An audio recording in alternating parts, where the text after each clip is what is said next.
तो दोस्तों बात करने वाले हैं जेपी पावर लिमिटेड कंपनी के बारे में। तो कंपनी में दोस्तों पिछले दिन लगभग 4.5% की शानदार तेजी थी और आज भी कंपनी ने लगभग 1% की तेजी के मोमेंटम दिखाए हैं। तो अब क्या कंपनी आने वाले दिनों में और भी अच्छे तगड़े उछाल देगी, इस पर जानने की कोशिश करेंगे। जो कंपनी पर माहौल इस टाइम चल रहा है वो सिर्फ आप देख सकते हैं 17 रुपए के ऊपर चल रहा है और कंपनी ने यही बेस बनाया हुआ है। लेकिन ये बेस इसलिए बना है क्योंकि जेपी एसोसिएट कंपनी इस टाइम में नीलामी प्रक्रिया से गुजर रही है और इसका भी दोस्तों एक छोटा सा अपडेट आपके साथ शेयर करेंगे, तो आप जरूर वीडियो के अंत तक बने रहिएगा। आज का वीडियो काफी ज्यादा स्पेशल होने वाला है। तो दोस्तों कंपनी में जो ये 17 रुपए का लेवल है, यहां पर बड़े फंड हाउस तगड़ी क्वांटिटी में खरीदारी कर रहे हैं और उसी वजह से कंपनी दोस्तों अच्छे खासे मोमेंटम अब दे पाएगी, क्योंकि जब तक दोस्तों कंपनी में बड़े फंड हाउस यहां पर एंट्री करते रहेंगे, कंपनी 17 रुपए को ब्रेक नहीं करेगी। अगर दोस्तों ये इसे ब्रेक कर गई तो ये जरूर आपको 15 रुपए तक के भी लेवल दिखा सकती है, लेकिन ऐसा बिल्कुल अब नहीं होने वाला है, क्योंकि दोस्तों जेपी एसोसिएट की नीलामी प्रक्रिया बहुत ही जल्द अब खत्म हो जाएगी और इस कंपनी में वो मोमेंटम आपको मिलेंगे जो दोस्तों पहले यहां पर नहीं देखने को मिले थे। मतलब कि कंपनी दोस्तों बहुत ही जल्द अब आपको 50 रुपए के उस लेवल को भी टच कर दिखा सकती है जिसकी सभी को इस टाइम तलाशी है। लेकिन दोस्तों आज एनएससी के प्लेटफॉर्म पर इस कंपनी ने 3.25 करोड़ के आसपास का वॉल्यूम बनाया, जिनमें से 52% की डिलीवरी पोजीशन मिली है। तो दोस्तों जिस कंपनी में अगर 50% डिलीवरी ट्रेड चल रहा है तो समझ लें कि उस कंपनी में बड़े फंड हाउस धीरे धीरे एक्टिव हो रहे हैं। वहीं सेल क्वांटिटी में दोस्तों वैसे 38,000 के आसपास इनवर्ड लग रहा है, तो इसकी वजह से कल थोड़ी बहुत गैप डाउन ओपनिंग हो सकती है, लेकिन उसके बाद जो मोमेंटम रहेंगे वो पॉजिटिव ही आपको देखने को मिल जाएंगे। साथ ही बीएससी के प्लेटफॉर्म पर भी आप देखेंगे तो कंपनी में दोस्तों कोई भी ऐसा अपडेट नहीं है जो एएसएम जीएसएम का हो, लेकिन दोस्तों कंपनी को अब बहुत ही जल्द प्राइस बैंड है जो इंक्रीज हो जाएंगे, क्योंकि कंपनी का दोस्तों जो मोमेंटम है वो ना तो ज्यादा 5% लोअर लग रहा है और ना ही दोस्तों अपर लग रहा है। तो इसी वजह से दोस्तों कंपनी के शेयर मैनिपुलेट नहीं हो पा रहे हैं और इसी वजह से दोस्तों सेबी इस कंपनी के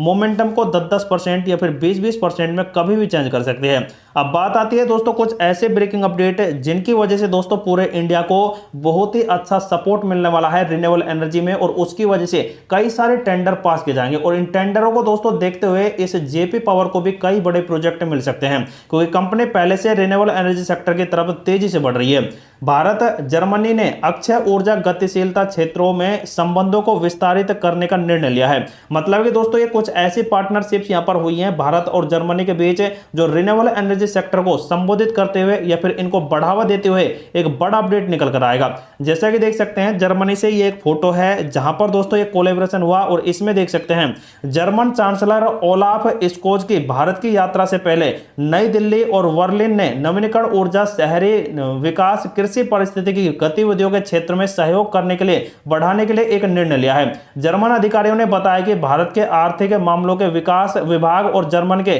संघीय आर्थिक सहयोग और विकास मंत्रालय के नेतृत्व में विकास नीति वार्ता ने इन प्रमुख क्षेत्रों में भागीदारी बढ़ाने के तरीकों को प्रमुखता यहां पर चर्चा बढ़ा दी है। क्योंकि दोस्तों अब जो यहां पर मोमेंटम आएगा वो दोस्तों ज्यादातर आपको सिर्फ रिन्यूएबल एनर्जी सेक्टर में मिलेगा, क्योंकि आप देख सकते हैं प्रधानमंत्री नरेंद्र मोदी और इन्होंने एक बहुत ही बड़ी वार्ता की है सिर्फ रिन्यूएबल एनर्जी में। तो यहां पर दोस्तों जो स्कोप बढ़ेगा वो दोस्तों आप देख सकते हैं यहां पर जो यहां पर री इन्वेस्ट हुआ था वो चौथा वाला गांधीनगर गुजरात में, तो उसमें दोस्तों ये कई बड़े अपडेट थे और उनके अकॉर्डिंग ही देख सकते हैं अपडेट अब निकल कर आ रहे हैं। तो दोस्तों अब जो यहाँ पर जलवायु अनुकूल को देखते हुए यहाँ पर जो रिन्यूएबल एनर्जी सेक्टर को बढ़ावा दिया जा रहा है, तो उसकी वजह से दोस्तों अब कई टेंडर पास किए जाएंगे, जिसमें दोस्तों कई बड़े अपडेट आएंगे। जैसे कि आप देख सकते हैं एक जर्मन रीड आउट के अनुसार इस वर्ष जर्मनी ने इस क्षेत्र की पहल के लिए रियायती ऋण और तकनीकी सहयोग के रूप में 1 बिलियन यूरो से अधिक की धनराशि का आवंटन किया है, जो दोस्तों यहाँ पर कई तरह से यहाँ पर लाया जाएगा और इसके अकॉर्डिंग यहाँ पर दोस्तों देख सकते हैं बड़ा प्लान यहाँ पर किया जा रहा है। उसके साथ ही दोस्तों देख सकते हैं एक और बड़ा अपडेट, जो कि भारत को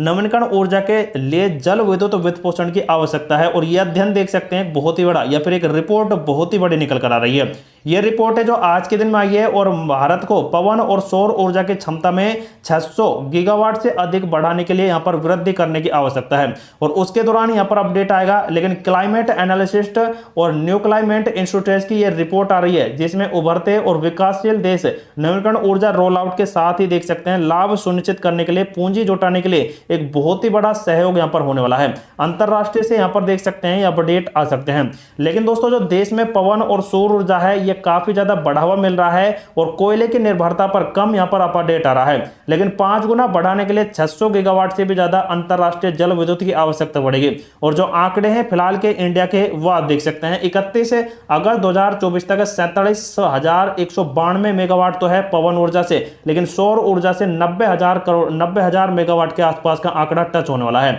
तो दोस्तों ये कुछ ऐसी रिपोर्ट है जो दोस्तों इस रिन्यूएबल एनर्जी सेक्टर को और भी बढ़ाते हुए आपको दिखाई दे रही है। दूसरी तरफ दोस्तों एक और बड़ी अपडेट आ रही है जिसमें आप देख सकते हैं अंतरराष्ट्रीय ऊर्जा एजेंसी मतलब कि IEA एजेंसी का कहना है कि 2023 तक वैश्विक नवीकरण ऊर्जा को 3 गुना करने के लिए जलवायु लक्ष्य हासिल करना जारी रह सकता है। और जो एक बार बहुत ही बड़ा अपडेट रहेगा, लेकिन दोस्तों ये रिपोर्ट आ रही है ये सिर्फ रिन्यूएबल एनर्जी सेक्टर के ऊपर निकल कर आ रही है, जिसमें दोस्तों जो इंडिया का यहाँ पर टारगेट है वो तो सभी को पता ही है 500 गीगावाट को यहाँ पर प्राप्त करना है, क्योंकि जीवाश्म ईंधन से जो उपयोग यहाँ पर लिया जा रहा है उसमें तो कटौती की जाएगी, लेकिन जो यहाँ पर पावर ग्रिड है रिन्यूएबल एनर्जी की उसको यहाँ पर बढ़ाने के प्रयास किए जा रहे हैं। लेकिन सरकार और जो भी यहाँ पर न्यूयॉर्क यहाँ पर जलवायु समझौता हुआ था COP28 में, उसमें ही देख सकते हैं बड़ा अपडेट था। लेकिन 200 देशों ने जो यहाँ पर मेजबानी की थी उसमें 2025 तक ऊर्जा क्षेत्र को शुद्ध शून्य उत्सर्जन करने के लिए सहमति बनी थी, जिसमें पवन ऊर्जा और सौर ऊर्जा को सबसे ज्यादा बढ़ावा मिलेगा और 3 गुना करने का संकल्प लिया है। तो दोस्तों IEA ने यहाँ पर यह भी साफ कह दिया है कि अनुकूल अर्थव्यवस्था को लागू करने के लिए कई बड़े अपडेट लाए जाएंगे और उसकी वजह से रिन्यूएबल एनर्जी सेक्टर को पूरी तरह से डेवलप कर दिया जाएगा। लेकिन 2030 तक जो यहाँ पर लक्ष्य है पूरा वर्ल्ड का वो 1500 गीगावाट का है, लेकिन स्पेशल उनमें दोस्तों 500 गीगावाट तो सीधे सीधे ही इंडिया का ही देखने को मिल रहा है, जो सबसे बड़ा प्रगतिशील यहाँ पर या फिर दोस्तों सबसे बड़ा रिन्यूएबल एनर्जी सेक्टर का भंडार बनता दिखाई दे जाएगा। तो ये दोस्तों कुछ ऐसे अपडेट है जिनकी वजह से बहुत ही जल्द रिन्यूएबल एनर्जी सेक्टर के इतने टेंडर निकलेंगे कि हर कंपनियां इन्हें नहीं ओट पाएगी और उसी वजह से टेंडर की यहाँ पर बारिश होगी और उसी वजह से दोस्तों जेपी पावर लिमिटेड कंपनी भी इनमें शामिल रहेगी, क्योंकि कंपनी के पास दोस्तों हाइड्रो इलेक्ट्रिसिटी और साथ में ही जो यहाँ पर विंड एनर्जी और सोलर एनर्जी के प्रोजेक्ट है उनको भी एग्जीक्यूट करना यहाँ पर जारी कर दिया है, जिसकी वजह से कंपनी को दोस्तों बड़े ऑर्डर मिलने की काफी उम्मीद हो सकती है। और साथ में दोस्तों जेपी एसोसिएट लिमिटेड कंपनी का एक अपडेट आपको दिखाना चाहेंगे, शायद ऑफिशियल तो नहीं है लेकिन यहाँ पर दोस्तों पीडीएफ फाइल भी नहीं निकल गया है, लेकिन आया 24 तारीख का आज का ही है। और इसमें आप देख सकते हैं जेपी एसोसिएट कंपनी ने एक यहाँ पर इंसॉल्वेंसी के अकॉर्डिंग देख सकते हैं एक पर